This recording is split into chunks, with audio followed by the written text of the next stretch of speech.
புத்தியுள்ள மனிதரெல்லாம் வெற்றி காண்பதில்லை, வெற்றி பெற்ற மனிதரெல்லாம் புத்திசாலி இல்லை, புத்திசாலி இல்லை. புதிய பூமி நண்பர்கள் அனைவருக்கும் வணக்கம். நான் ராஜ்பாபு. மீண்டும் வலுக்கும் மோதல் இல்ல மீண்டும் பலமாக வலுத்த மோதல். அப்பதான் சொல்லிட்டு போனாரு, வேண்டாம்ப்பா இந்த மாதிரி பண்ணாதீங்கன்னு சொல்லி. எதை பண்ணாதீங்கன்னு சொன்னாங்களோ மறுபடியும் பாருங்க அதையே பண்ணிருக்காங்க. என்ன, இதுவரை இல்லாத அளவுக்கு பெரிய சாதனை, 1.5 கிலோமீட்டர் அளவுக்கு. அது குறித்து தான் பாருங்க இந்த காணொலிகளை ஒட்டுமொத்தமாக பார்க்க போறோம். அதற்கு முன்பாக நண்பர்கள் யார் யார் சப்ஸ்கிரைப் பண்ணாமல் இருக்கீங்களோ சப்ஸ்கிரைப் செய்து புதிய பூமிக்கு ஆதரவு தருமாறு கேட்டுக்கொண்டும், இந்த காணொலியை முழுமையாக பொறுமையாக பார்க்க வேண்டும் என்று அன்புடன் கேட்டுக்கொண்டும் இந்த காணொலி போயிருக்கு. நேற்றைய தினம் தமிழ்நாடு சட்டமன்றத்தில் நடந்து முடிந்த நம்பிக்கை வாக்கெடுப்பு தீர்மானம், அதை தொடர்ந்து அங்கு நடந்த தரமான சம்பவம், அதை குறித்து நேற்றைய தினம் விரிவாக ஒரு காணொலி ஆதாரபூர்வமாக வீடியோ ஆதாரங்களோட பதிவு பண்ணியிருந்தோம். நண்பர்கள் இதற்கு முன்பாக அந்த காணொலியை பார்க்கலன்னா இந்த வீடியோவுக்கு கீழே டிஸ்கிரிப்ஷன்ல அந்த வீடியோட லிங்க் கொடுக்குறோம், கண்டிப்பா பாருங்க. நேற்றைய தினம் எதிர்க்கட்சி தலைவரான உதயநிதி அவர்கள் என்ன சொன்னாரு, வேண்டாம்ப்பா கொஞ்சம் ரியலா ஆட்சி நடத்துங்க, இன்ஸ்டாகிராம்ல ஆட்சி நடத்தாதீங்கன்னு சொல்லிட்டு போனாருங்க. உங்க ஆட்சியை பொறுத்த வரைக்கும் வெறும் இன்ஸ்டாகிராம்ல ரீல்ஸ் ஆட்சியா இல்லாம ரியல் ஆட்சியா நடத்துங்க, அது மட்டும்தான் மக்களுடைய கோரிக்கை. சொல்லி கொஞ்ச நேரம் கூட ஆகல, அதற்குள்ளாகவே பாருங்க நம்ம சிஎம் சார் வீட்டுக்கு போன கையோடு எவ்வளவு நீளமான பதிவு சொன்னோம் இல்லைங்களா. இதுவரை இல்லாத அளவுக்கு சாதனை படைத்ததுன்ட்டு இந்த சாதனை தான். 1.5 கிலோமீட்டர் தூரத்துக்கு போகும்போதுங்க இந்த பதிவை படிச்சு முடிக்கிறதுக்குள்ளவே அடுத்த தேர்தலே வந்துடும் போகுதுங்க. ஏன்னா அவ்வளவு பெரிய பதிவு அங்க பாருங்க, நீளமா போயினே இருக்குது, போகுது போகுது போகுது போகுது போகுது போயினே இருக்குது. பராசக்தி படத்துல வரோம் இல்லைங்களா, ஓடினால் ஓடினால் ஓடினால் வாழ்க்கையின் ஓரத்திற்கே ஓடினால்னு, அந்த மாதிரி இது எந்த எல்லையில போய் முடியும்னு தெரியவே இல்லை. அந்த அளவுக்கு பாருங்க பதிவு போயினே இருக்குது. இதெல்லாம் யாராவது படிக்க முடியுமா? அவ்வளவு பொறுமை இருக்கா? முதல்ல சிஎம் சாரோட ஃபேன்ஸ் ரசிகர்கள் அவங்க யாராவது பொறுமையா நிறுத்தி நிதானமா இதை உட்கார்ந்து படிப்பாங்களா? எவ்வளவு நீளமான பதிவுங்க. சட்டமன்றத்துல பேசின விஷயத்துக்கும் அங்க கேட்ட கேள்விக்கும் அதிரடியாக அங்கேயே பதில் கொடுக்காம வீட்டுக்கு வந்த கையோடு இவ்வளவு நீளமான பதிவை போட்டு அங்க வந்து பதில் சொல்றது தப்பு கிடையாதுன்னு சொல்ல மாட்டோம், அது ஒரு ஓரமா தப்பு இருந்துட்டு போட்டோம். ஆனா பாருங்க இவ்வளவு பெரிய பதிவு பண்றோமே, அப்படி பதிவு பண்ணும்போது அந்த பதிவை யார் எழுதி கொடுக்குறாங்களோ ஒழுங்கா இருக்கணும் இல்லைங்களா, இல்லை நம்மளாவது சரி பார்த்துட்டு பதிவு பண்ணணும் இல்லைங்களா. 2006 திமுக ஆட்சியை குறித்து போட்டிருக்கீங்களே, எங்களை பார்த்து மைனாரிட்டின்னு சொல்றீங்களே, நீங்க மட்டும் நான் மைனாரிட்டி இல்லையான்ட்டு. அந்த 2006 வரலாறு என்னன்னு தெரியுமா, தெரிஞ்சுக்கங்கன்னு சொல்லி பாருங்க. இந்த பதிவுக்கு சிஎம் சாருக்கு உதயநிதி அவர்கள் ஒரு ரிப்ளை கொடுத்துருக்காரு. என்ன, அவர் 1.5 கிலோமீட்டர் தூரத்துக்கெல்லாம் பதிவு பண்ணல, ஷார்ட்டா கொடுத்தாலும் கிறிஸ்பா கொடுத்துருக்காரு. பேரவையில் நடந்த போது பதிலளிக்காமல் வீட்டுக்கு சென்று அறிக்கை வெளியிட்டிருக்கும் மாண்புமிகு தமிழ்நாடு முதலமைச்சர் அவர்களுக்கு நாங்கள் வாங்கிய வாக்கு விழுக்காடு எங்களுக்கு தெரியும், அதனால்தான் மக்கள் தீர்ப்பை மதித்து எதிர்க்கட்சி வரிசையில் அமர்ந்திருக்கிறோம். பெரும்பான்மை இல்லாத நிலையிலும் பதவி வெறியோடு ஆளுநர் மாளிகைக்கு நாங்க டெய்லி அட்டெண்டன்ஸ் போட்டுட்டு இருக்கல. மக்களால் நிராகரிக்கப்பட்டோம்னு சொல்றீங்களே, அப்படி நிராகரிக்கப்பட்ட எங்களுக்கு விழுந்த வாக்குகளை காட்டித்தான் நீங்க முதலமைச்சராகவே ஆகியிருக்கீங்க. அதை மறந்துட்டீங்களா சிஎம் சார்? 2006 அமைந்த திமுக ஆட்சியை பத்தி போஸ்ட் பண்ணியிருக்கீங்களே, அந்த சமயத்தில் உங்களை போல எதிர்த்தரப்பு எம்எல்ஏக்களை கடன் வாங்கியோ, குதிரை பேரத்தில் விலைக்கு வாங்கியோ, எந்த கட்சியையும் பிளவுபடுத்தியோ, சோஃபா செட்டு அனுப்பியோ அமைக்கப்பட்ட ஆட்சி அது இல்லை. முழுக்க முழுக்க திமுக கூட்டணி கட்சிகளின் ஆதரவோடு மக்களால் தேர்ந்தெடுக்கப்பட்ட ஆட்சி தான் அது. அதை உங்களுக்கு சொல்ல மறந்துட்டாங்க போல. திராவிட முன்னேற்ற கழகம் 2026 தேர்தலில் தோற்றிருக்கலாம், ஆனால் திராவிட மாடல் ஆட்சியின் மக்கள் நல திட்டங்கள் தொடரும் என உங்கள் வாயாலேயே சொல்ல வைத்ததுதான் எதிர்கட்சியா எங்களோட வெற்றி. இதெல்லாம் நமக்கு தேவைதானா? படிக்கிறவங்க பொறுமையை சோதிக்கிற அளவுக்கு இவ்வளவு நீளமாக பதிவு பண்ண தெரிஞ்ச நமக்கு 2006 அமைந்த ஆட்சியோட வரலாற்று பக்கத்தை புரட்டி பார்க்க தவறிட்டோமே சார். 2006 திமுக மைனாரிட்டி ஆட்சி நம்ம சொல்றோமே, அந்த மைனாரிட்டி ஆட்சிக்கு பின்னாடிகிற உண்மை என்னன்னு தோண்டி பார்க்கணும் இல்லைங்களா. என்ன பிரச்சனை? திமுக 96 சீட்டு 2006 ஆட்சி அமைப்பதற்கு தேவைப்படுகின்ற 118 எங்கிருந்து கடன் வாங்கினாங்க? வெளியே இருந்து எந்த கூட்டணி கட்சியை உடைச்சி பிளவுபடுத்தி அங்கிருந்து கடன் வாங்கி மெஜாரிட்டியை காட்டி ஆட்சி அமைக்கலங்க. திமுக கூட்டணியில் இணைந்து போட்டியிட்டு வெற்றி பெற்ற எம்எல்ஏக்களின் ஆதரவோடு தான் பாருங்க ஆட்சி அமைக்கிறாங்க. அதுக்கு தான் சொல்றது, எப்பவுமே அடுத்தவங்களை வச்சு எழுதக்கூடாது. நம்மளே பார்த்தீங்கன்னா சொந்தமா சுயமா எல்லாத்தையும் படிச்சு பார்த்துட்டு வரலாற்று பக்கங்களை புரட்டி பார்த்து என்ன நடந்தது என்கின்ற உண்மையை தீர ஆராய்ந்து சுயமாக எழுதுகிற பட்சத்துல இதெல்லாம் நமக்கு தேவைதானா? இப்ப பாருங்க பதிலடி கொடுத்துட்டாங்க. 2006 நடந்த உண்மையை கொஞ்சமாவது படிச்சு பாருங்கன்ட்டு. சரி, படிக்கிறதுலாம் கூட இருக்கட்டுங்க. பதிலடினா சுட சுட அப்பவே கொடுத்துடணும். அங்கேயே இன்ஸ்டால ஆட்சி நடத்தாதீங்க, ரியலா ஆட்சி நடத்துங்கன்னு சொல்லிட்டு போன கையோட மறுபடியும் வேலை காட்டினா எப்படிங்க? சட்டமன்றத்துல எதிர்க்கட்சிகள் கேட்கிற கேள்விக்கு கொடுக்குற பதிலடி எப்படி தெரியுமா இருக்கணும்? இப்படி இருக்கணும். திராவிட முன்னேற்ற கழகம் மற்றும் கூட்டணி கட்சி சேர்ந்தவர் 38 நாடாளுமன்றத்தில் இருக்கின்றார். ஏன் இந்த காவிரி பிரச்சனையை எழுப்ப? காவேரி பிரச்சனை பற்றி நாடாளுமன்றத்தில் திமுக அவர்கள் பேசவில்லை என்பதை இந்த எதிர்க்கட்சித் தலைவர் சொல்கிறார். நாம் பேசியதை நிரூபிக்கவா? பேசியிருப்பதை நிரூபிக்கவா? இல்லாத பொல்லாதெல்லாம் சொல்லக்கூடாது. ஆதாரத்தை தான் சொல்லுங்க. பேசவில்லை என்பது அதுவும் சட்டமன்றத்தில் வந்து எதிர்க்கட்சி தலைவர் பேசுவதுதான் மரபா? பேசிட்டா போதுமா? ஏன் 38 பேர் இருக்கீங்க, அவை ஒத்துழைக்கலாம்ல? அந்த துணிச்சல் மட்டத்தில் காணல. துணிச்சலை பற்றி எதிர்க்கட்சி தலைவர் எங்களுக்கு சொல்ல வேண்டிய அவசியம் இல்லை. என்ன துணிச்சல் என்பது எங்களுக்கு தெரியும். அதெல்லாம் அதை வந்து இவங்க சொல்லி இந்த அவையில வந்து மரபை வந்து மீற வேண்டிய அவசியம் இல்லை. நாங்களும் மக்கள் தேர்ந்தெடுக்கப்பட்ட பிரதிநிதிகள். விவசாயியுடைய குறைகளை பேசுவதற்கு ஒவ்வொருவருக்கும் உரிமை உண்டு. இதுவரை பேசியது நான் ஏதாவது குறுக்கிட்டு என்ன ஏன் இப்படி பேசுன்னு கேட்டேன்னா, தவறான தகவலை சொல்லுவதுதான் தவறு என்று நான் மறுக்கிறேன் தவிர வேற ஒன்றும் இல்லை. உங்களுக்கு எல்லா உரிமையும் உண்டு. இங்க இருக்கக்கூடிய எல்லா சட்டமன்ற உறுப்பினர்களுக்கும் இருக்கக்கூடிய உரிமையை ஆண்டெடுக்க விரும்பல. அதுல நுழைவதும் மரபல்ல, முறையும் அல்ல. அது உங்களுக்கு இருக்கக்கூடிய உரிமை. ஆனால் தவறான கருத்துக்களை இந்த அவையில பதிவு செய்யும் போது அதை மறுப்பது என்பது என்னுடைய கடமை. இப்படி இல்லாமல் எதிர்க்கட்சிகள் எந்த கேள்வி கேட்டாலும் மௌனமாக அமைதியாக இருக்கிற அந்த போஸை நிறைய பாருங்க. விதவிதமா எச்டியில பாருங்க, ஸ்னாப் எல்லாம் எடுத்து சோசியல் மீடியால ரசிகர்கள் போஸ்ட் போட்டு ரசிக்கிறாங்கன்றதுக்காக எப்பவுமே அப்படியே இருந்தா எப்படிங்க? சரி, அதுவும் போட்டோம். இந்த 1.5 கிலோமீட்டர் நீளத்துக்கு பதிவு பண்ணிக்காரு பார்த்தீங்களா? அந்த பதிவுல வாங்கிய வாக்குகள் விழுக்காடு சம்பந்தமான கணக்கெல்லாம் போட்டிருக்காரு. எங்களை பார்த்தா கேள்வி கேட்கறீங்க, இவ்வளவு பேர் உங்களை நிராகரிச்சிட்டாங்க, இவ்வளவுதான் உங்களுக்கு ஓட்டு விழுந்ததுன்ட்டு. அப்படி பார்க்கும்போது டிவிகே கட்சிக்கு 34% வாக்கு விழுந்திருக்கு. திமுக கட்சிக்கு தனியாக 24% வாக்கு தான் கிடைச்சிருக்கு. அப்படி பார்க்கும்போது அவங்கள விட நாங்க தான் 10% வாக்குகள் அதிகமா வாங்கியிருக்கோம் அப்படின்னு சொல்றாரு இல்லைங்களா? ஏனங்க நியாயமா அது? ஏங்க இப்படி? டிவிகே கட்சி தனியா 234 தொகுதியில் நிக்கிறீங்க. திமுக கட்சி 164 தொகுதியில் தனியா நிக்கிறாங்க. 234 தொகுதியில் விழுந்த 34% வாக்குகளை கணக்கு போடும்போது திமுகவோட 164 தொகுதிகளோட கணக்கை மட்டும் போட்டா எப்படிங்க? அப்படி பார்த்தா 234 தொகுதியில திமுக கூட்டணியோடு சேர்த்து வாங்கிய வாக்குகளோட விழுக்காடு என்னங்க? 31%. டிவிகே கட்சிக்கு கணக்கு போடும்போது மட்டும் 234 தொகுதி 34% கணக்கு கரெக்டா போடும்போது திமுக கட்சிக்கு மட்டும் 164 தொகுதியில் விழுந்த 24% கணக்கு போட்டா எப்படிங்க? 234 தொகுதி திமுக பிளஸ்ன்னு போடும்போது 31% வருகிறது. திமுக கூட்டணி வாங்கிய வாக்குகள் சதவீதத்திற்கும் டிவிகே கட்சி வாங்கிய வாக்குகள் சதவீதத்திற்கும் இடையில் இருப்பது சுமார் 3% வித்தியாசம். தப்பா கணக்க போட்டு யாரோ எழுதி கொடுத்ததை அப்படியே எங்க சரி பார்க்காம கூட பதிவு பண்றீங்க? தப்புங்க. சொல்லிட்டு போனார் இல்லைங்களா, இன்ஸ்டால ஆட்சி நடத்தாதீங்கப்பா, கொஞ்சம் ரியலா ஆட்சி நடத்துங்கன்னு சொல்லிட்டு போன கையோட பேலத்தனை காட்டினா எப்படிங்க? எப்படி? சரி, அதுவும் போட்டோம். இப்போ சோசியல் மீடியாவில் நம்ம மட்டும் எப்பவுமே இருக்கலாம், என்ன வேணா பண்ணலாம், என்ன வேணா பேசலாம். ஆனா அடுத்தவங்க பேசினா வன்முறையை தூண்டும் விதமாக இருக்கு, அரசுக்கு எதிராக பங்கம் விளைவிக்கக்கூடிய கருத்துக்களாக இருக்குன்னு சொல்லி எக்கச்சக்கமான சமூக வலைதள பக்கங்களை முடக்குவதற்குண்டான வேலையில இறங்கியிருக்காங்க, முயற்சி பண்ணியிருக்காங்க. ஆனா பாருங்க, அது முறியடிக்கப்பட்டிருக்கு. இது சம்பந்தமாக நீதிமன்றத்தில் வழக்கு தொடரப்பட்டு தமிழ்நாடு அரசு பிறப்பித்த இந்த உத்தரவுக்கும் எடுத்த நடவடிக்கைக்கு இடைக்கால தடை விதிப்பதாக சென்னை உயர்நீதிமன்றம் உத்தரவு கொடுத்திருக்காங்க. ஏன் இப்படி? வந்த கையோடு அனைத்தும் பாருங்க தோல்வியிலேயே முடிகிறது. தமிழ்தாய் வாழ்த்து, இனிமே இந்த மாதிரி நடக்காம பாத்துக்கிறோம். என்னப்பா ஜோஷியருக்கு அரசாங்க வேலையா? இல்லைங்க, நாங்க வாபஸ் வாங்கிடுறோம், அவர் வேலையை விட்டு தூக்கிடுறோம். என்னப்பா சமூக வலைதள பக்கங்கள்லாம் முடக்குறீங்களா? இல்லைங்க, நீதிமன்றத்தின் உத்தரவுக்கு கட்டுப்படுறோம். ஆரம்பத்திலேயே இப்படி ஆட்சி அமைத்த 4 நாள்ல 3 ஃபெயிலியர். சரி, ஃபெயிலியர் ஆகிறதெல்லாம் இருக்கட்டும். ஆனா பாருங்க, சமூக வலைதள பக்கத்தில் பதிவிடும் பதிவுகளை குறித்து நம்ம பேசுறோம் பாத்தீங்களா, வன்முறையை தூண்டும் விதமாக இருக்கு. அதுவும் முக்கியமா அரசாங்கத்துக்கு பங்கம் விளைவிக்கக்கூடிய கருத்துக்களை பதிவு பண்றாங்கன்னு சொல்லி. ஏங்க, இந்த இடத்துல நமக்கு வந்தா ரத்தம், மற்றவங்களுக்கு வந்தா தக்காளி சட்னிங்களாங்க? தாவேகா அரசு அமைந்த கையோடு சமூக வலைதள பக்கங்களை நமக்கு எதிராக யார் யாரெல்லாம் பதிவு பண்றாங்கன்னு செக் பண்ணி எல்லா கணக்குகளையும் முடக்கத்துக்கு ட்ரை பண்ணி இப்ப நீதிமன்றத்தின் மூலமாக இடைக்கால உத்தரவெல்லாம் வாங்கியிருக்கீங்களே. அப்படி பார்க்க போனா விஜய் அவர்களின் ரசிகர்கள் பதிவிடும் அனைத்து கணக்குகளும் முடக்கப்பட வேண்டும். விஜய் அவர்களின் ரசிகர்கள் சமூக வலைதள பக்கங்களில் பதிவிடும் பதிவுகளை யாராலும் படிக்க முடியாது.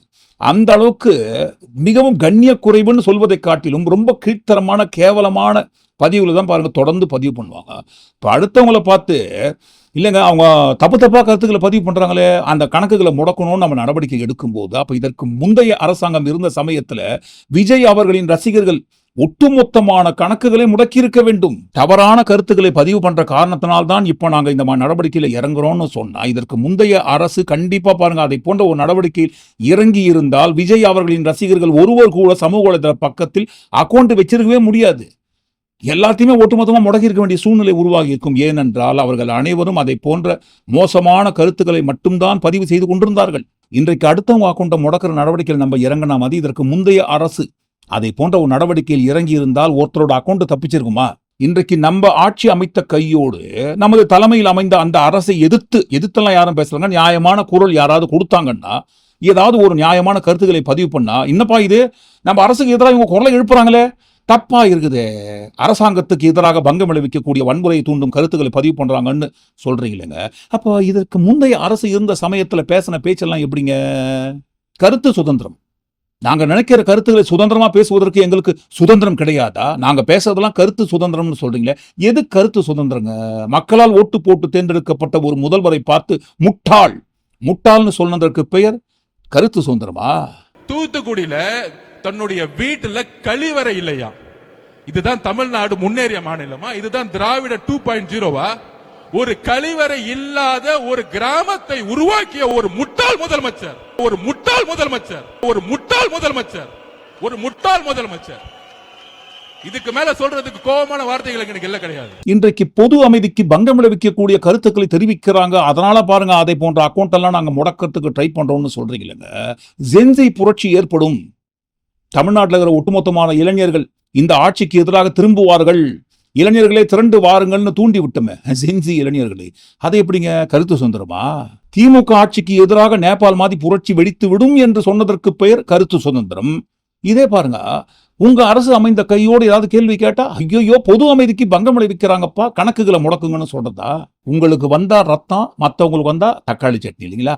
அதே தக்காளி சட்னி வரிசையில டெய்லி ஒரு அறிக்கை, தினமும் ஒரு அறிக்கை. எங்கேயாவது தமிழ்நாட்டில் ஒரு சின்ன பிரச்சனை நடந்துட்டா அந்த பிரச்சனையை சேர்த்து, இதற்கு முன்பாக இப்படி நடந்தது, அதற்கு முன்பாக இப்படி நடந்தது, எல்லாத்தையும் மொத்தமா சேர்த்து டெய்லி ஒரு அறிக்கை கொடுப்போமே. தமிழ்நாட்டில் வாழ்வதற்கு மக்களுக்கு பாதுகாப்பே இல்லாததை போல ஒரு மாய தோற்றத்தை உருவாக்கி தினமும் அரசுக்கு எதிராக தூண்டி விட்டு இருப்போமே, அதுக்கு பேர் நாங்க கருத்து சுதந்திரம். இன்றைக்கு முதல்வராக இருக்கும் திரு விஜய் அவர்களின் பெயரை சொல்லும்போது நம்ம என்ன சொல்றோம்? சிஎம் சார்னு சொல்லுவோம், விஜய் அவர்கள்னு சொல்றாங்க, முதலமைச்சர் விஜய் அவர்கள்னு சொல்றாங்க, இல்லைன்னா விஜய் அவர்கள்னாவது சொல்றாங்க. ஆனா அன்றைக்கு ஓட்டு போட்டு தேர்ந்தெடுக்கப்பட்ட முதல்வரை பார்த்து நம்ம என்ன சொன்னோங்க? Stalin uncle, what uncle is very wrong uncle. What is this uncle is very wrong uncle is very wrong. அது மட்டுமா, ஸ்டாலின் அங்கிள்னு நம்ம சொன்ன கையோடு ரசிகர்கள் அனைவரும் சொல்வதை போல் செஞ்சோமே. எங்க பார்த்தாலும் Stalin uncle, Stalin uncle, Stalin uncle. பயம் அங்கிள் என்ன அங்கிள் பயமா இருக்குன்னு சொல்ல டிவிக்கு முதல்ல வந்தாரா? இப்ப இருக்கிற இளைய தலைமுறை என்ன அப்பா நினைக்கிறத கேட்கறப்பவே ரொம்ப ஆனந்தமா இருக்கு. அவ உங்களுக்கு அப்பாவா இருக்கு, ஆனா அவ எனக்கு Stalin uncle.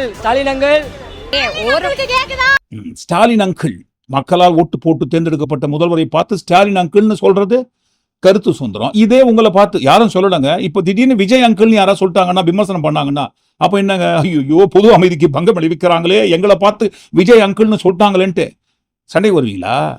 நீங்க அங்கிள்னு சொன்னா அதுக்கு பேர் கருத்து சுதந்திரம். இதே மற்றவங்க சொன்னா it's very wrong bro, it's very wrong. இன்றைக்கு நமக்கு எதிராக பதிவு பண்றவங்களை தேடி தேடி முடக்கத்துக்கு ட்ரை பண்றோமே. ஆனா அன்றைக்கு திராவிட மாடல் திராவக மாடல் அரசுன்னு சொன்னவங்க தானே.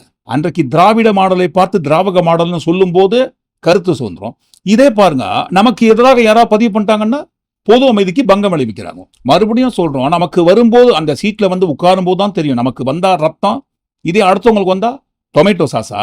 இன்றைக்கு என்னப்பா நம்மளை பார்த்து கேள்விலாம் கேட்கறாங்க, நமது அரசுக்கு எதிராக பதிவெல்லாம் பண்றாங்களேன்னு நம்ம சொல்றோமே. இதே அன்றைக்கு குடும்பத்தோட கொள்ளையடிக்கிறாங்க, எந்த ஒரு ஆதாரமும் இல்லாமல் குடும்பத்தோட கொள்ளையடிக்கிறாங்கன்னு அன்றைக்கு இருந்த அரசை பார்த்து கேட்கும் பொழுது அது கேட்டது கருத்து சுதந்திரம் என்று சொன்னால், இன்றைக்கு உங்களை பார்த்து ஒரு சிலர் சமூக ஊடகங்கள் வழியாக கேட்கிற கேள்விகளும் கருத்து சுதந்திரத்தின் அடிப்படையில் எடுத்துட்டு ஸ்கிப் பண்ணிட்டு போங்க. அதை விட்டு முடக்கிற முயற்சியெல்லாம் ஏன் சார் பண்றீங்க? திமுக ஒரு தீய சக்தி, ஆளும் அரசில் இருக்கிற கட்சியை பார்த்து திமுக ஒரு தீய சக்தின்னு பிரச்சாரம் செய்ததோடு மட்டுமல்லாமல் உங்களது ரசிகர்கள் இளைஞர்கள் எல்லாரையும் சின்ன சின்ன குழந்தைங்க எல்லாம் தூண்டி விட்டீங்களே, திமுக ஒரு தீய சக்தி தீய சக்தி தீய சக்தின்னு. அதை வேற மேடையில வேற பெருமையா சொன்னீங்களே. சின்ன பசங்களாம் சொல்ல ஆரம்பிச்சிட்டாங்க, ஓம் சக்தி பராசக்தி திமுக ஒரு தீய சக்தி. நம்ம தான் சொன்னோம் திமுக ஒரு தீய சக்தின்னு குழந்தைங்க எல்லாம் சொல்றாங்கன்னு. குழந்தைங்க சொல்றாங்க, ஆனா சொல்லி கொடுத்தது யாருங்க? நம்ம தானே. அன்றைக்கு இருந்த அரசை பார்த்து தீய சக்தின்னு சொல்லும் போது கருத்து சுதந்திரம். இன்றைக்கு பாருங்க, நியாயமான கருத்துக்களையோ கேள்விகளையோ முன்வைத்தால் ஐயோ என்னப்பா இது, அக்கௌண்ட்டை முடக்குங்களேன். நமக்கு வரும்போது மட்டும் ரத்தமாக நினைத்து கொண்டு அடுத்தவங்களுக்கு வர்றது என்னப்பா இது சிவப்பாகுதே, சேச்சே அது தக்காளி சட்னி ஆயிருக்கும்னு. What bro what, it's very wrong bro, it's very wrong. இது மட்டும் கிடையாதுங்க, பதவியேற்ற கையோடு அந்த பதவியேற்கும் மேடையே பாருங்க அரசியல் மேடையாக்கி அப்போது கூட நம்ம அவதூறு தானே பரப்பணும். தமிழ்நாட்டு கஜானா காலின்ட்டு. நம்ம தமிழ்நாடு கவர்மெண்ட் இருக்கிற அந்த நிலைமையை பத்தி நான் உங்ககிட்ட நான் சொல்லணும். கிட்டத்தட்ட 10 லட்சம் கோடிக்கு மேல கடன் வாங்கி வச்சுட்டு போயிருக்கிற இன்னைக்கு அந்த தமிழ்நாடு அரசு இருக்கிறப்போ, கஜானாவை சுத்தமா தொடச்சி வலிச்சு வச்சுட்டு போயிருக்கிறப்போ, தூக்க முடியாத சுமையை ஏத்தி வச்சுட்டு போயிருக்கிறப்போ, தேமு-தேபி தேர்தலுக்கு முன்பு தேர்தலுக்கு பின்பு, தேர்தலுக்கு முன்னாடி தான் நம்ம அதை போல பேசியிருந்தோம்னு பார்த்தா எந்த ஒரு ஆதாரம் இல்லாமல், தேர்தலுக்கு பின்பு ஆட்சி அமைத்த கையோடு எந்த ஒரு ஆதாரம் இல்லாமல் இதை போல குற்றச்சாட்டுகளை முன்வைப்பதற்கு பெயர் கருத்து சுதந்திரம் என்று சொன்னால், உங்க கட்சிக்கு எதிராக நியாயமான கேள்வியோ கருத்துக்களையோ பதிவு பண்ணி கேட்கும் போது மட்டும் அது எப்படிங்க பொது அமைதிக்கு பங்கம் விளைவிக்கக்கூடிய வகையிலாக இருக்கும்? இப்பவும் சொல்றோம், நமக்கு வரும்போதுதான் அது ரெட் பிளட், இதே மற்றவங்களுக்கு வந்தா அது ரெட் சாஸ். வெளியே இருந்து 1000 அரசியல் பேசலாம், 1000 கருத்துக்களை தெரிவிக்கலாம். என்னப்பா இது, இந்த அரசாங்கம் யாரோட குரலை கேட்க மாட்டாங்களே, வாய்ஸ் கொடுக்க விட மாட்டாங்களே, யாராவது ஏதாவது பேசினா உடனடியாக அவங்களை கைது பண்றாங்க, அவங்க அக்கௌண்ட்டை முடக்கிறாங்க. சமூக வலைதள பக்கங்கள்ல ஒருத்தர் கேள்வி கேட்கறதுக்கு உரிமை இல்லையா, அதிகாரம் இல்லையா, சுதந்திரம் இல்லையா? இந்த அரசாங்கம் கருத்து சுதந்திரத்தின் குரல் வலையை நசுக்குறாங்கன்னு வெளியே இருந்து சொல்லலாம். ஆனா பாருங்க, அவங்க இடத்துல இருக்கும் போதுதான் அவங்க எடுத்த நடவடிக்கையை தான் நம்மளும் எடுக்கணும் அப்படின்ற ஒரு நிலைமைக்கு தள்ளப்படுகிறோம். அதற்கு பெயர் கருத்து சுதந்திரத்துக்கு எதிராக செயல்படுவதாக அர்த்தம் கிடையாது சார். அரசு ரீதியாக சட்டப்படி எடுக்கும் நடவடிக்கை. ஆனால் எடுக்கிற அந்த நடவடிக்கை நியாயமானதா அல்லது நியாயமற்றதா என்கின்ற ஒரு நூலிழை வித்தியாசம் இருக்கும். தன்வினை தன்னை சுடும்னு சொல்லுவாங்க இல்லைங்களா? ஆனா இவ்வளவு சீக்கிரமா எல்லா பக்கத்துல இருந்தும் சுத்தி வந்து நம்மள சுடன்ட்டு யாரும் எதிர்பார்த்துக்க மாட்டாங்க. இப்ப ஏன்னா உதாரணத்துக்கு சோசியல் மீடியாவை யூஸ் பண்ணி தான் நம்ம ஆட்சிக்கே வந்தோம். உண்மை அதுதான், அது யாரும் இல்லைன்னு மறுக்க முடியாது. அதுதான் உண்மை. சோசியல் மீடியா மூலமாகத்தான் நம்ம ஆட்சி அமைச்சோம். ஒவ்வொருத்தரையும் பேச வச்சு வீடியோ எடுத்து அந்த அரசுக்கு எதிராக ட்ரெண்ட் பண்ணி சோசியல் மீடியா மூலமாகத்தான் நம்ம ஆட்சியே பிடிச்சிருக்கோம். அன்றைக்கு நமக்கு தேவைன்னு வரும்போது சோசியல் மீடியா தேவை. இன்றைக்கு பாருங்க, நமக்கு எதிராக யாராவது கேள்வி கேட்கும்போது சோசியல் மீடியாவில் அந்த சோசியல் மீடியாவை பார்த்து நமக்கு பயம்.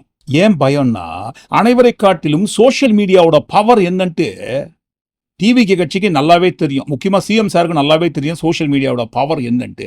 சோசியல் மீடியாவை பார்த்து தானே சின்ன சின்ன குழந்தைங்கள்லாம் யாருக்குப்பா ஓட்டு போட போறீங்க கேட்டா, மாமா விஜய் அங்கிளுக்கு போட சொல்லுங்கம்மா, விஜய் மாமாவுக்கு ஓட்டு போட சொல்லுங்கம்மான்னு கேட்குறாங்கன்ட்டு அந்த வீடியோவை கூட நம்ம யூஸ் பண்ணிட்டோம் பப்ளிசிட்டிக்காக, விளம்பரத்துக்காக, ஓட்டு வாங்கிறதுக்காக. அதனால பாருங்க, சோசியல் மீடியாவோட பவர் என்னன்ட்டு எல்லாரும் விட சிஎம் சாருக்கு நல்லா தெரியும். அதனால தான் பாருங்க, அதே சோசியல் மீடியா வழியாக நம்மை பார்த்து இன்றைக்கு கேள்வி கேட்கறாங்களேன்ட்டு அந்த அக்கௌண்ட் எல்லாம் முடக்கத்துக்கு முயற்சி பண்ணியிருக்காங்க. அது சென்னை உயர்நீதிமன்றத்தால் இடைக்கால தடை விதிக்கப்பட்டிருக்கு.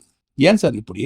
சட்டமன்றத்தில் பேசும்போது முதல்வர் அவர்களின் உரையில் இருந்த ஒரு வரி, இது அதிகாரத்தை காட்டி மிரட்டுகிற அரசு கிடையாது, இது அனைவருக்குமான அரசுன்னு சொன்னீங்களே சார்.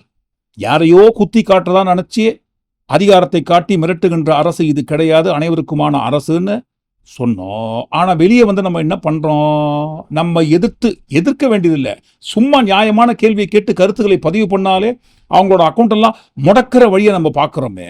அப்போ இது மட்டும் எப்படிங்க? இன்னும் ஆரம்பிக்கவே இல்லை. எதிர்கட்சிகள் கேட்கிற கேள்வியும் நாட்டு மக்கள் முன்வைக்கிற கேள்வியும் இன்னும் ஆரம்பிக்கவே இல்லை. ஆரம்பிக்கிறதுக்கு முன்னாடியே கேள்வி கேட்கறவங்க குரலை நசுக்கணும்னு பார்த்தா எப்படிங்க? அடுத்தடுத்து வருகின்ற நாட்கள்ல இன்னும் அதிகப்படியான கேள்வி கணக்குகளை நம்ம ஃபேஸ் பண்ண வேண்டியது வருமே. அப்ப எத்தனை பேர் குரல் வலையை நசுக்கிறதுக்கு ட்ரை பண்ணுவீங்க? மாற்றம்னு சொன்னீங்க இல்லைங்க, தமிழ்நாட்டில் இதுவரை இல்லாத அளவுக்கு உண்டான மாற்றம் இதுதானா? வட மாநிலங்கள் பக்கம் பிஸ்கெட் ஜேபி கட்சியை குறித்தோ மோடி அவர்களை குறித்தோ அந்த ஆட்சியை குறித்து ஏதாவது கேள்வி கேட்டாலோ கருத்துக்களை பதிவிட்டாலோ உடனடியாக பாருங்க கைது. ஏன் பிஸ்கெட் ஜேபி கட்சியை குறித்து பேசினா கூட யூஏபிஏ வழக்கு பாயும். ஐயோ, இந்த நாட்டுக்கு எதிராக கேள்வியை முன் வச்சுட்டாங்களே, இறையாண்மைக்கு எதிரானதுன்னு சொல்லி தேச துரோக குற்ற வழக்கெல்லாம் பாஞ்சிருக்கு. கட்சியை குறித்து கேள்வி கேட்டால் கட்சியும் நாடும் ஒன்றும் என்பதைப் போல அதே மாதிரி ஒரு ஃபார்முலா தான் பாருங்க தமிழ்நாட்டில் உருவாகி கொண்டிருக்கிறது. இதற்கு பெயர்தான் சொன்ன மாற்றம். சோஷியல் மீடியா வழியாகத்தான் உங்களுடைய எல்லா மூமெண்ட்டுமே இருக்கு. சோஷியல் மீடியா வழியாகத்தான் நீங்க போய் சேர்ந்திருக்கீங்க. சோஷியல் மீடியா வச்சு தான் நீங்க இப்பவும் ப்ளே பண்ண போறீங்க, மேனிப்புலேட் பண்ண போறீங்கன்ட்டு எல்லாரும் தெரிஞ்சு வச்சுருக்கிறாங்க. உதாரணத்துக்கு இந்த வீடியோ பாருங்களேன். வணக்கண்ணே, விஜய் ப்ரோ. இந்த 2 நாள்ல ஒரு வீடியோ உங்க விர்ச்சுவல் வாரியர்ஸ் விடுவீங்க.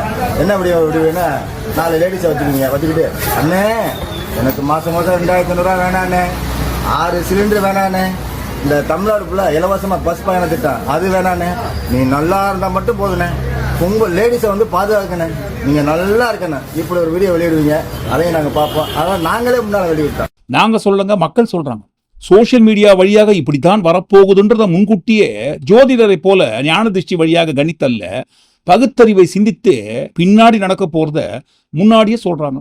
சொல்வதொன்று செய்வதொன்றுமாக இல்லாமல் எதிர்க்கட்சி தலைவரான உதயநிதி அவர்கள் சொல்வதைப் போல இன்ஸ்டாகிராம்ல ஆட்சி நடத்தாமல் ரியலா வந்து மக்களுக்கு தேவையான ஆட்சியை கொடுங்கன்னு எதிர்க்கட்சி தலைவர் சொல்ற அதே வார்த்தையை தான் சொல்லி இந்த காணொலியை நிறைவு செய்கிறோம். இன்ஸ்டாகிராம்ல சோஷியல் மீடியாவில் ஆட்சி நடத்தாதீங்க, தப்பு. நீங்க என்ன நினைக்கிறீங்க? ஒட்டுமொத்தமா எல்லாத்தையும் கூட்டி கழிச்சு இந்த காணொலிக்குள்ள வந்த எல்லா விஷயங்களை குறித்து நீங்க என்ன நினைக்கிறீங்க? கண்டிப்பா உங்க கருத்துல பதிவு பண்ணும்போது பதவி ஏற்று ஆட்சி அமைத்த 4வது நாளிலே நடந்த 3 ஃபெயிலியரை குறித்து கண்டிப்பா உங்க கருத்துல பதிவு பண்ணுங்க. மீண்டும் நாளை காணொலி நாம் சந்திப்போம். நன்றி, வணக்கம்.